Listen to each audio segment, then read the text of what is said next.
Hi, I'm Raylan Worcester, and this is Spreading the Word. That's Word with a capital W, as in the written word, the Bible, and the Word made flesh, Jesus Christ. I'm getting ready to read to you the exciting sequel to Without Faith. It's called And Then the Trumpet. At great cost, the resistance has successfully freed the Christians and patriots arrested and secreted away for their faith. Now the nation must be rebuilt and once again become one nation under God. How were they able to pull off such a feat? What happened to all the key players in Without Faith? And how will it all end? Well, you're just going to have to sit back and listen and find out in And Then the Trumpet. And Then the Trumpet by Raylan Worcester. For the Lord himself shall descend from heaven with a shout, with the voice of the archangel and with the trump of God, and the dead in Christ shall rise first. Then we who are alive and remain shall be caught up together with them in the clouds, to meet with the Lord in the air, and so we shall ever be with the Lord. 1 Thessalonians 4:16. Prologue. Defeated again. It wasn't the first time, not by a long shot, but he was determined it would be the last. It started the day he was kicked out of his home for no other reason than that he wanted more. What was so wrong with wanting to be more than one of thousands of beings created to worship someone else? What was wrong with wanting to ascend higher, to be the one being worshipped? That's all he wanted. But the tyrant whose throne he was trying to usurp retaliated by kicking out not only him, but all who agreed with him or who weren't satisfied with the minor role they'd been made to play. So he decided he would establish his kingdom elsewhere. He'd found a couple who were easily manipulated into doing what he wanted, but the tyrant kicked them out of their home too, simply for choosing to do something they wanted, instead of doing things the way he insisted they should be done. The Valley of Shinar in 600 BCE had looked promising. He had gotten a huge group of people to build a city and erect a monument, a tower, that would ascend into heaven beyond the throne of God. It would be a monument to him. He would be worshipped as he desired, as he deserved. But the tyrant would have none of it. He came down and scattered the people and confused their language so they would no longer be unified enough to complete the work. But with each setback, he did not give up. He moved on, establishing kingdoms in other places, filling hearts of others to do his bidding. In Egypt, Babylon, Rome, in countries and cities around the world. Most recently in Nazi Germany, and finally in the government of the United States of America. He almost had it this time. The majority of the nation had either been doing his bidding or were too frightened or too complacent to stop it. But the tyrant, his son, who proclaimed that his was a kingdom of love, and their enforcer, the Spirit of God, had teamed up with a small force of resistors who had done the unthinkable. They had acted in faith and brought his kingdom crashing down around him. They thought they'd defeated him, but they had not. With each defeat, he learned something and came back stronger, more determined. Controlling the government didn't work as well as he thought it would. Taking away people's rights, their freedoms, only made them angry and made them want to fight. This time, he would do it differently. This time, he would give them everything they wanted, and he would make them want everything. He was the only one who could supply everything they desired, and when that happened, they would sell their very souls to get it. It was an ingenious plan. It would work, and he would finally get the adoration and worship he deserved. He rejected the name the tyrant had given him. He was no longer Lucifer, a light bearer, a morning star. No, he preferred the name the believers had given him, Satan. It was a Hebrew word meaning accuser and adversary. They have no idea just how much of an adversary he could be, Satan thought. But they will see. He was not done yet. He was just getting started, and he had groomed some people who would be eager to help him achieve his goals.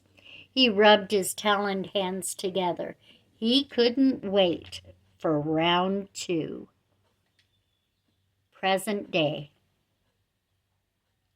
Father, help me, Samuel Adamson, 50th President of the United States of America, prayed.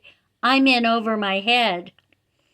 Just over a year ago, he had been Uncle Sam, a regular fed-up citizen, fighting a tyrannical government which had usurped too much power and had captured, detained, tortured, and killed hundreds of thousands of its citizens.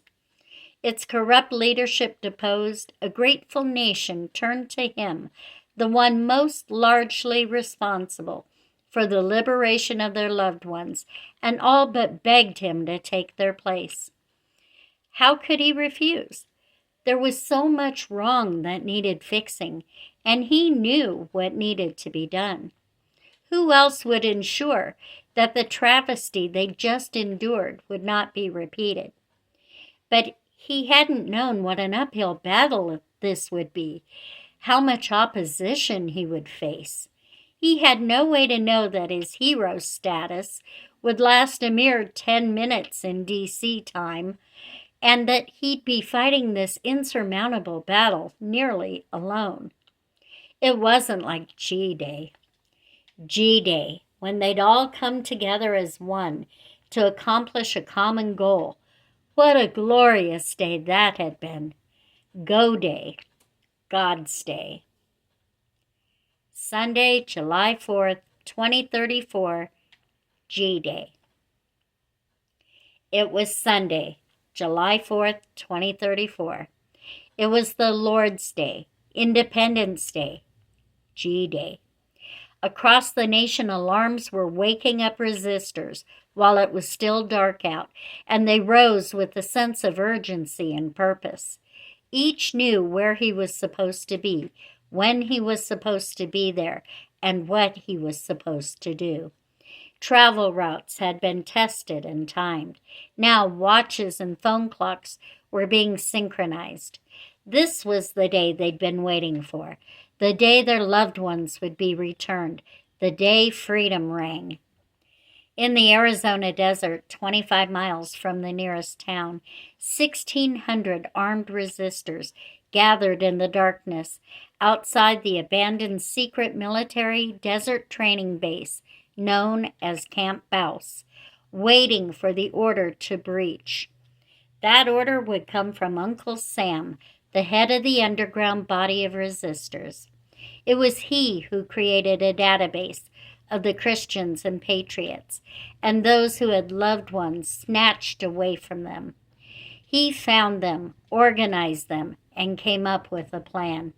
It was he who had found a way for them to procure the vehicles that would bring them out to the middle of nowhere in the dead of night, when vehicles had been outlawed, confiscated, and crushed. And now they waited as the clock approached 2 a.m. for him to give the signal to descend upon this 30-foot-tall metal fortress topped with guard shacks and liberate their loved ones. Each resistor had been outfitted with multi-pocketed cargo pants holding zip ties and with battery-operated headlamps. At 1:59, Sam switched his on and keyed the code obtained at much risk by a secret infiltrator of the camps into the keypad on the nearly imperceptible door in the metal wall. As the door swung open, Sam yelled, "Breach!" and over 1,600 resistors flipped on their lights and ran for the door. Perched atop the walls of the fortress, guards, who had nothing to do since their arrival, not as alert as they should be, some even dozing, were now wide awake. They were being infiltrated. They watched in horror as over 1,000 citizens bearing weapons rushed through the gates, headlamps nearly blinding them in the utter darkness of the deep desert night. They didn't know what to do. They were terrified. They had a secret. Their guns were for intimidation purposes only. They held blanks, were ineffective.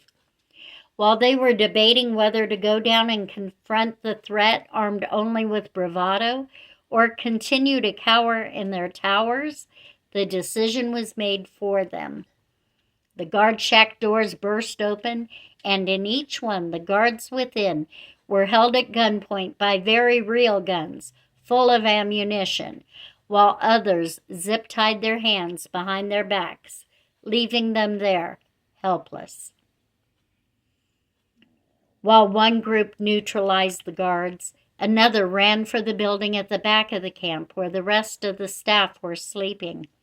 This locked door miraculously opened at the turn of the knob, as the resistors' invisible ally, the Spirit of God, did his part.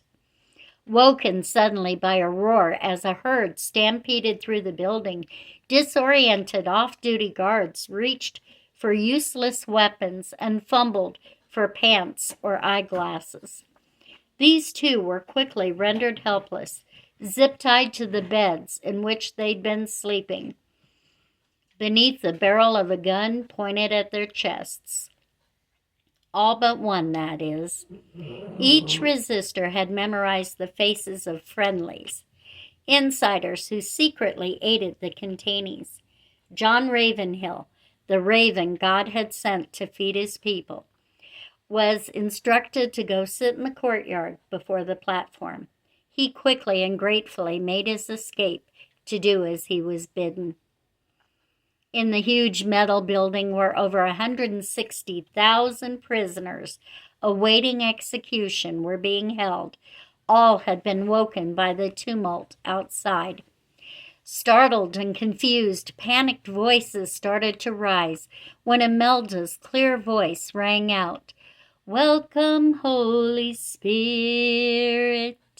We are in your presence. Fill us with your power. Live inside of me." The prisoners quieted and joined in the singing. Since this woman had arrived at their camp, her songs brought peace, unity, and the reminder that they were not alone, and that there was one greater here who fought for them. When the resistors approached this building, they heard the singing, and the Spirit of God washed over all of them in waves. The padlock and chains fell off the door, and the woman who had started singing now hollered, "Silence! Listen to them! They are on the Lord's side." It was Sam who stood before these precious, skeletal human beings and told them, "This camp has been taken over. All the guards are subdued. Follow the lights on our helmets. You will all sit in the courtyard until we are able to remove you from this place. But know this, you are rescued." No one pushed or shoved their way out of the stifling, dark building. Instead, each grabbed the hand of another near them, and together, a unified body exited the building, following the light. They gathered in the courtyard and sat cross-legged in the dirt, backs to the guillotines. They would not ever look upon them again. Their minds already held images that would never be erased. They would not be subjected to one moment more. Sam informed them that help was coming. They just had to wait. They knew how to wait. It's what they'd spent their recent lives doing. But instead of waiting to be killed, now they were waiting to begin living again. And while they waited, they sang. The final group was assigned to the latrine pits. These pulled N95 masks and black trash bags from their cargo pockets and removed the heads from the spikes.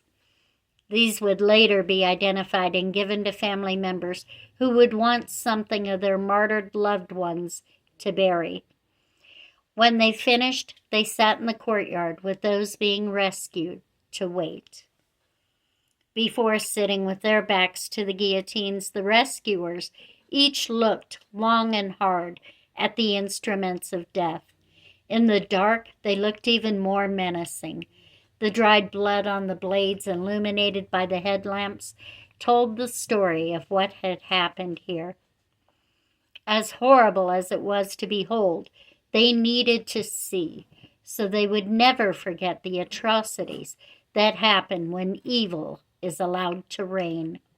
When good men stay silent and allow every evil thing to take place around them unrestrained.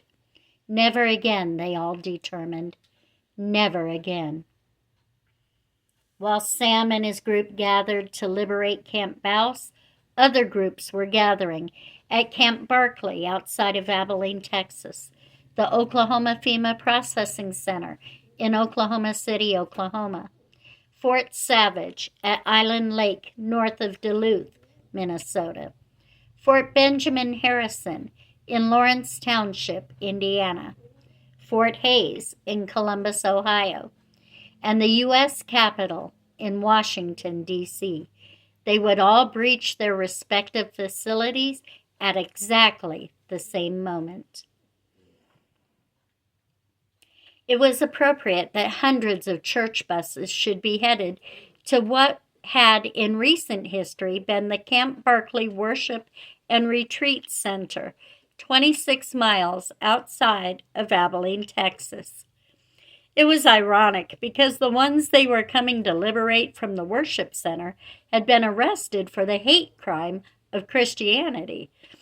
If anyone had noticed the convoy of buses, they probably wouldn't have given more than a second glance. But there were very few out on the streets as the buses made their way from Florida, Alabama, Mississippi, Arkansas, Louisiana, and all parts of Texas to converge upon this one spot where Gerald Whitfield, pastor of the First Baptist Church of Sweetwater, waited for them all to gather at their prearranged time of 3:30 a.m. Buses parked in the acres of unoccupied land across the dirt road from Camp Barkley. The occupants now gathered just outside the camp's barbed wire fence and wrought iron gate, their headlamps glowing in the darkness, awaiting instruction. They rehearsed the plan and the role each was to play in it in normal voices, while waiting for the last to arrive and gather. There was no need for whispers or hushed voices. There was no one around to hear them. The nearest people were those in the interior of the 65,000-acre camp, well out of earshot, sleeping, and none expecting visitors. At 3:59 a.m., Pastor Whitfield opened the wrought iron gate, which was not even kept locked, and hollered, "Breach!" At his word, the buses all drove through the gate and onto the property. There was plenty of room to accommodate them all. The dirt roads were wide, the buildings all spread out. They branched out in 4 groups, each going the way they'd memorized from the property map that had been photographed by the unknown camp infiltrator. One group went to the hutments where the staff lodged, one to the cemetery hutments where cemetery staff stayed, one group to the contagion building where the seriously ill were kept, and the largest group to the elderly dormitories, where the majority of the prisoners were held. The buses pulled onto the roads where the 300 staff hutments were located. It encompassed miles of housing, yet there were only approximately 50 staff on the entire premises, it not being a train day.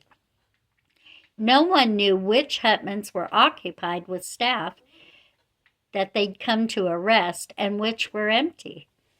Suddenly, like a tornado that inexplicably hits one house, skips the one next to it, and takes out the next three, the Spirit of God swept through the neighborhood of hutments, turning on lights in the occupied dwellings. At 4:05 a.m., out in the middle of the country, they stuck out like beacons in the darkness that was previously punctuated by only the bus headlights. The staff in the hutments woke suddenly, not knowing what had woken them. It took a few minutes listening for noises and looking around for the awareness of the lights on in every room to dawn on them. "Who's there?" they asked, tiptoeing from room to room, looking for the intruder who turned on the lights. None of these had weapons.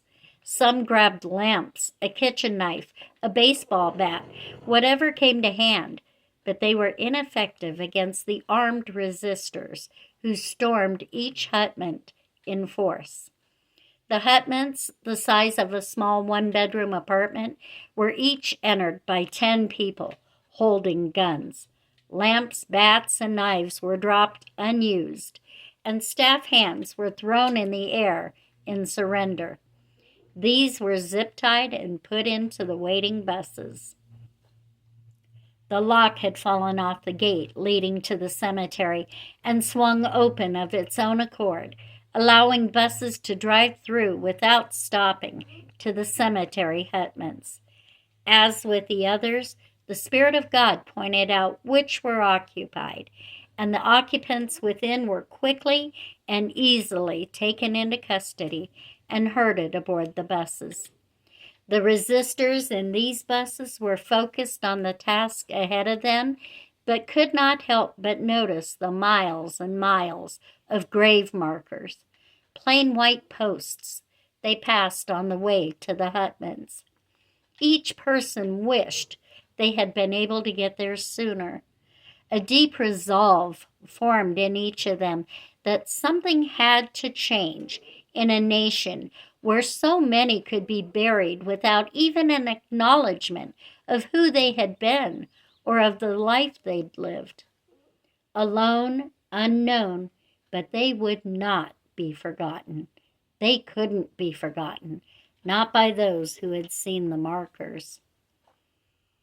The group that headed to the Contagion building made a stop at the small former chapel where the hazmat suits were kept and quickly donned them before entering the building.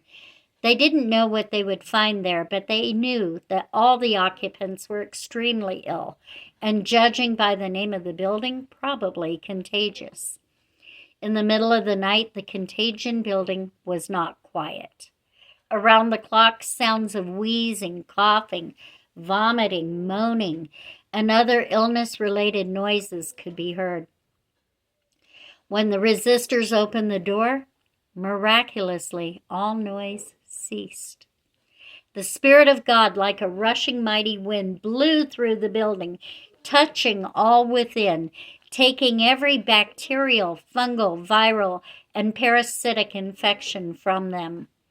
Still sick, still weak, but no longer contagious or terminal, the patients were all helped from their beds and onto buses with the good news that they'd been rescued and were going home.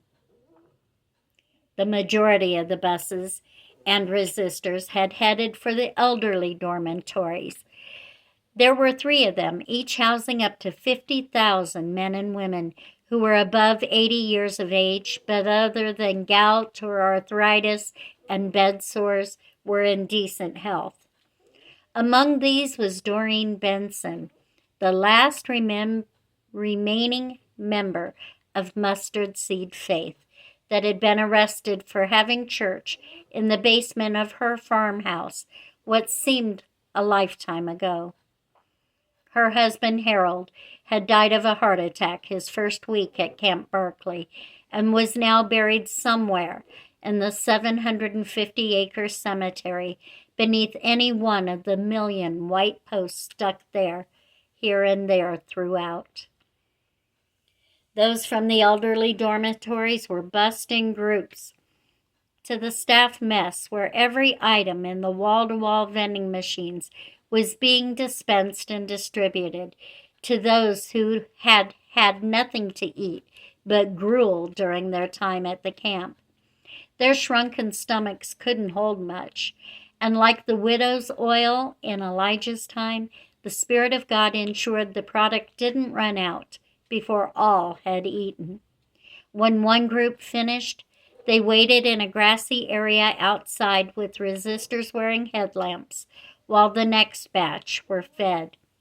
All of the soups, broths, yogurts, gelatins, applesauce, and puddings were carried by those in hazmat suits into the buses holding the people removed from the contagion building, and they were fed as well. Stomachs satisfied and hearts filled with hope and joy, they all waited for those who would help them leave this place once and for all. In cars confiscated from abandoned drivers' education programs from high schools across Wyoming, Nebraska, Iowa, Missouri, Kansas, and Oklahoma, 1,836 resistors drove to the Oklahoma FEMA Processing Center in Oklahoma City. It was here that nearly 500,000 people arrested for hate crimes and public displays of worship and ownership of illegal materials in the form of Bibles were brought to be sorted, then sent to various camps around the country. There was a dedicated railroad track that went directly to the processing center, and trains designated for the various camps waited on the tracks until they were ready to take off for them again.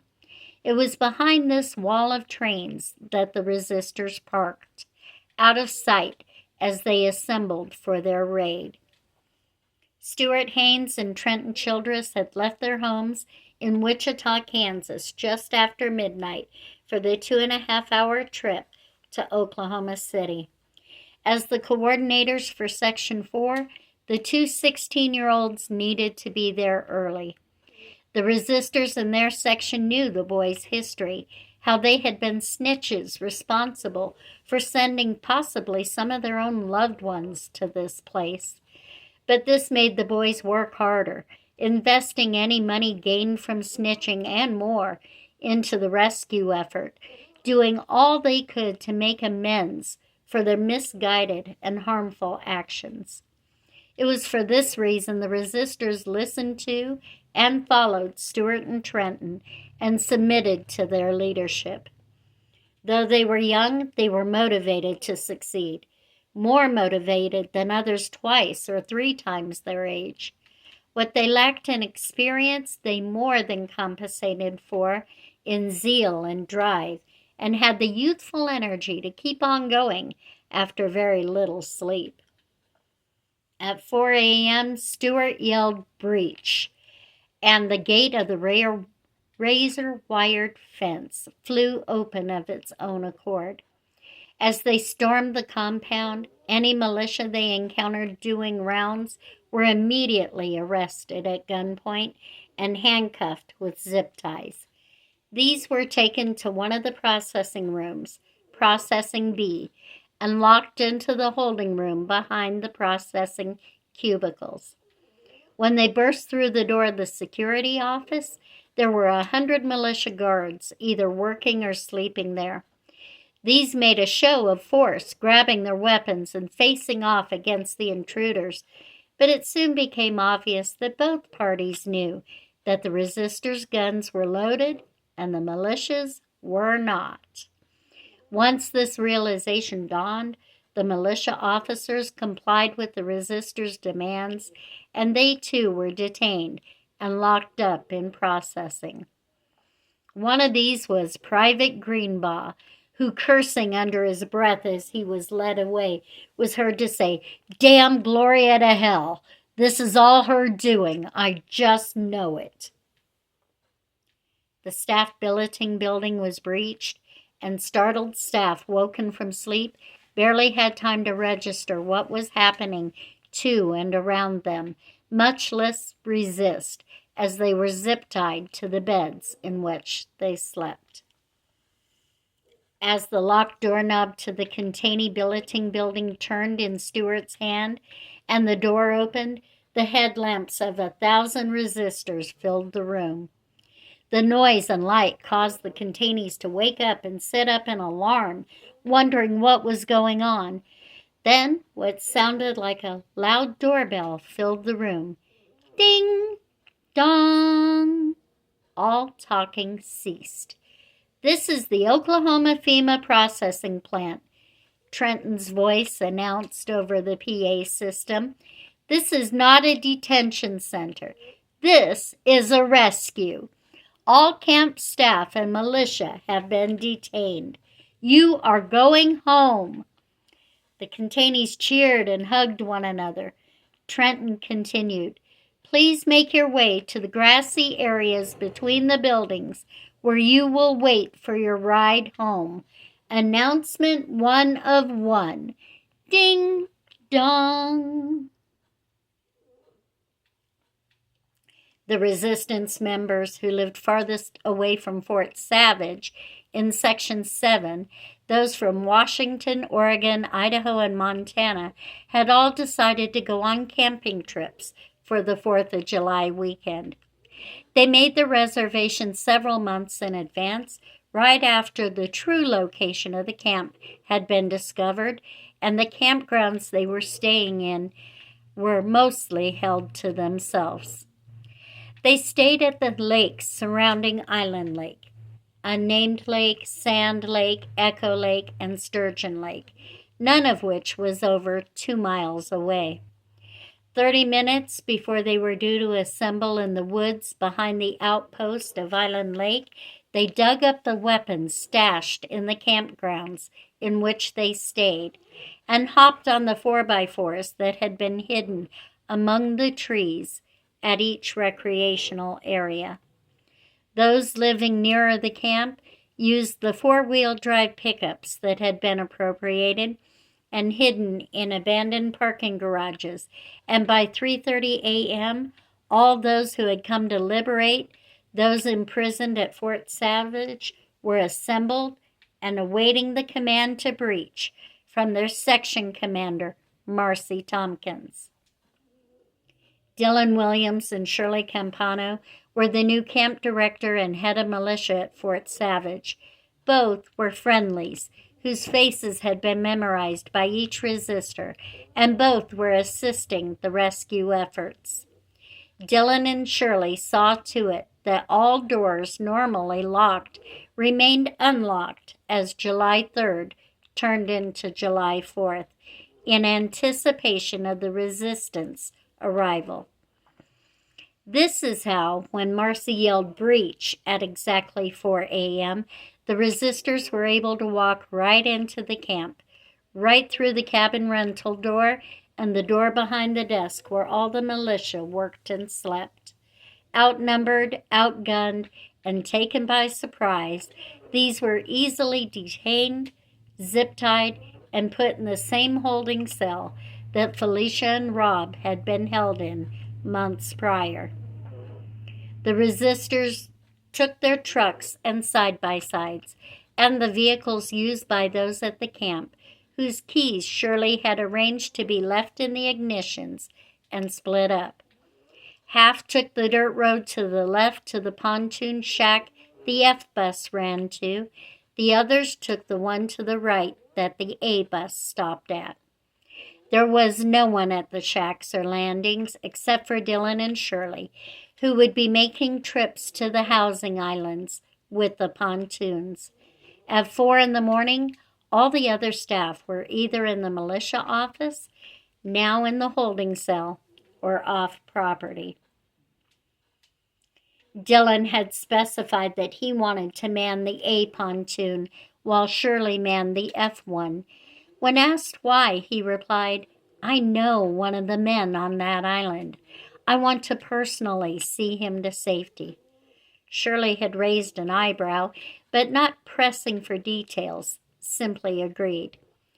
Dylan had known he'd recognize the man Gloria had spoken to in the Quonset hut on Housing Island A, but couldn't place where he knew him from. It hadn't clicked until one night after Gloria had left. He was lying in bed thinking about the changes that had taken place at this fort, remembering the torture devices they had shut down on the third little island. He remembered the dentist chair, which brought to mind the man with 3 teeth that Gloria had spoken to, and what he had said about being arrested because he wouldn't allow his 12-year-old daughter to have an abortion. That reminded him of Sabina and the photo she had shown him when he went for dinner at her house in Grove City, Ohio. The photo was of Sabina Webster, her mother Janet, and her father. The man in the Quonset hut on Housing Island A was Richard Webster. He was sure of it. What better way to thank the young girl responsible for his salvation than to return her father to her, he thought, and now he was determined to do it. While Dylan and Shirley ferried prisoners to the main island, the resistors took them to the bait and tackle store that was actually a staff mess hall in disguise. Those who cooked and those who could help fed the prisoners as they arrived in small groups. When they finished eating, they congregated in the cul-de-sac, immediately in front of the bait and tackle, cabin rental, and general store buildings, to wait for their rides home. It would take much time to ferry all the prisoners from both housing islands, but the former Navy SEALs and professional and competitive swimmers in the group had donned wetsuits and swam with blow-up life rafts or took canoes that Shirley had arranged to rent from the nearby lakes and had stashed among trees at both landings, so the rescue efforts were completed in about half the time they otherwise would have been. On one of his trips, Dylan spied Richard Webster and told him, "I'm taking you last. Sabina and Janet are friends of mine. I'm personally taking you home." Richard clung to Dylan for a moment, crying and mumbling something unintelligible. It didn't matter. They both understood what was important. Richard would see his wife and daughter again, and the camp director of Fort Savage was personally guaranteeing it. At Fort Benjamin Harrison in Lawrence Township, Indiana, the 1,500-plus resistors followed Jeb Bingham's directions to the hidden entrance of the fort, which was the old World War II prisoner of war section that the public was not aware existed.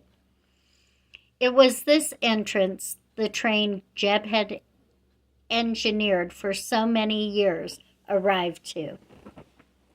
Every resistor in his section who did not have ready access to weapons arranged their travel schedule to allow them to stop at his property in Indianapolis, where he had an old railway car in his backyard filled to the brim with armaments. Now they were all assembled here at the secret entrance, waiting for 5 a.m. when Jeb would give the order to breach. At 5 minutes till, Jeb walked up to the guard shack. "Jeb, is that you?" the lone guard asked. "Hi, Paul," Jeb responded. Paul's brow wrinkled, puzzling over why Jeb would be here at this time of morning, when the man he'd known for years pulled a gun on him. "Paul," Jeb said with an apologetic shrug, "we both know your gun isn't loaded, So how about you lift this arm and let all these nice folks in? Paul looked and saw over 1,000 men and women bearing arms, waiting on the other side of the electronic arm that barred entrance to the fort. He pushed the button, raising the arm, as Jeb yelled, "Breach!" Jeb turned to Paul and said, "I can detain you with the other guards here, or you can slip out past me and go home.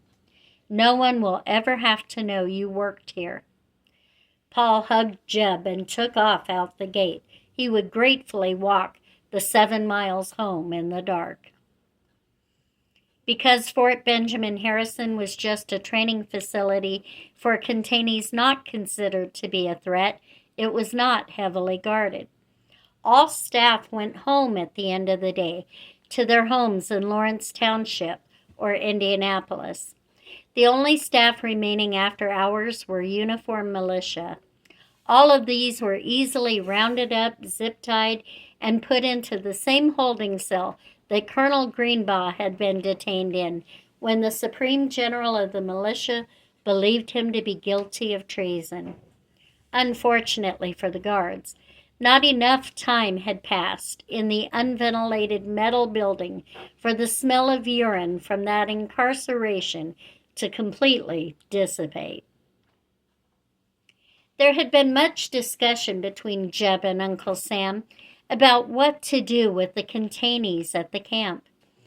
While each had been arrested, undergone the humiliation of riding in the cattle cars, and the discomfort of the processing center, they were being trained to work in the camps and had been conditioned to hate those who had been arrested for their faith, those with whom they did not identify. "They are prisoners," Sam had insisted. "They did not choose to come here. We need to set them free." When the billeting building was entered and the occupants thereof told that they were being rescued, most of them looked at the ones liberating them as if they were crazy. "We're not prisoners," some said. "Are you taking away our jobs? Our careers?" Others asked. Many were reluctant to go. It took Jeb announcing that the fort was being permanently closed as of this morning for the light bulb to come on. The trainees were herded, many reluctantly, out of billeting and into a courtyard where they would wait for transportation from the place they considered home to wherever they would be taken next. Jeb was certain it was only the presence of so many weapons that kept the masses from resisting. The easiest of all the raids had to be Fort Hays in Columbus, Ohio. This was a school campus in the center of a busy city. There were no guards and there were no gates. All the teachers, cooks, and other workers went home after the last supper of the day had been served, leaving only the children, teens, and their house mothers. All of these would be rescued.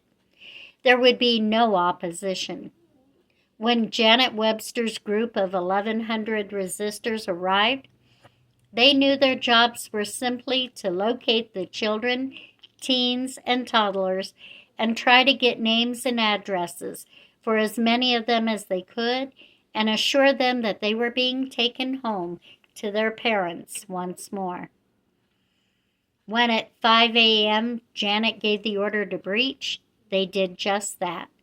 100 of the armed resistors posted themselves at every possible entrance onto the campus in case workers arrived before all the children and elderly house mothers could be removed. The rest gathered what info they could, pacified children, and waited with them in the nursery and dorms for help to arrive. In the nation's capital, most of the work was done by the Spirit of God. Judge Thurston Moran armed and assembled the resistors, but it was the Spirit that gained them access to the grounds and jammed all the Capitol militia's weapons so they wouldn't fire as he had once jammed the guillotines at Camp Baus. The former Capitol Police, who were loyal to the cause, burst into the executive residence, waking President and Vice President Naylor, placing them under arrest for treason and war crimes. Russ Naylor was paraded to a holding cell in his boxers and Jackie in a frilly negligee. Most other government employees were not on the grounds, but those that were had been advised at gunpoint to take the day off and go home. Keep an eye on the news. They all agreed that was a good idea. Before the light of day dawned in each city, every threat was neutralized, and rescue efforts were well underway. Not one person had been killed or even harmed in the raids. And that's where we're going to end part 1 of And Then the Trumpet. So now you get to see how the raids actually went down after all that time spent planning by the resistance. And of course, it couldn't have been done without faith and the help of their faithful, invisible ally, the Spirit of God.